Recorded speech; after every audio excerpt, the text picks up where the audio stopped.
DC vs. Vampires, number 5. The future of the world is at stake as a battle to the death ensues between Batman and Hal Jordan. Will the vampiric Green Lantern be too much for the Dark Knight? Will the future of humanity be in the hands of Jaina Vampire Slayer? The bloody best-selling series continues. Task Force Z, number 5. Heads? Everyone gets eaten by a zombie. Tails? Who am I kidding? Everyone's going to get eaten by a zombie. It's always a trick question when Two-Faced is involved, and Harvey Dent's role in this whole zombie Suicide Squad thing. Zombicide? Is this a Zombicide squad? Is a whole lot weirder than you think it is. Or maybe not. I don't know you. What are you still reading this solicit for? Get out there and read Task Force Z. Aquaman, number 1. When a suicide bomber in Middle America is revealed as an Atlantean sleeper agent seemingly gone rogue, the Aquamen, Arthur Curry and Jackson Hyde, are on the case. But it soon becomes clear that the tragedy was not just a single bad actor, but the beginning of a much larger and more dangerous chain reaction, and the heart of an explosive Atlantean conspiracy.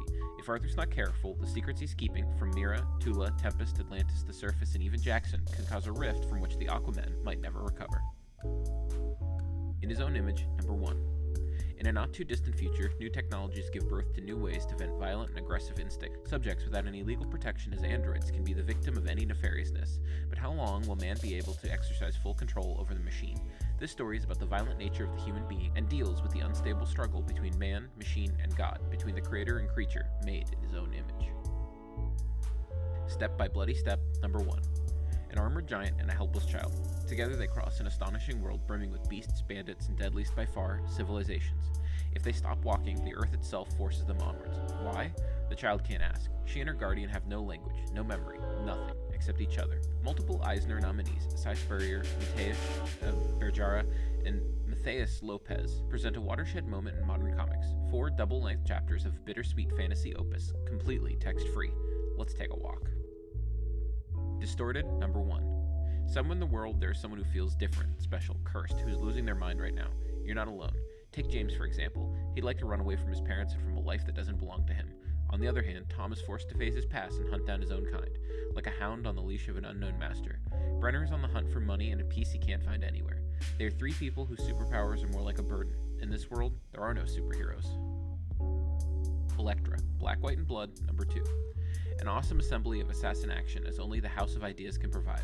Elektra Natchios has a reputation for being as intelligent as she is deadly, and on the seedy streets of the island called Madripoor, a drifter named Patch is about to discover why. Carnage Forever, number 1. A killer celebration. Cletus Cassidy is the most notorious serial killer in the Marvel Universe, and it's been 30 years since his first introduction. 30 years of monsters, mayhem, and murder, and you haven't seen anything yet. With an awesome assembly of creators, this issue will have it all. A look back on Carnage's past, his present, and just maybe the first hints you'll ever get of his visceral and violent future. Ghost Rider, number 1. Johnny Blaze has the perfect life. A wife and 2 kids, a job at an auto repair shop, and a small-town community that supports him. But Johnny isn't doing well. He has nightmares of monsters when he sleeps, and he sees bloody visions when he's awake. This life is beginning to feel like a prison, and there's a spirit in him that's begging to break out. Benjamin Percy and Corey Smith are going back to basics with the spirit of vengeance.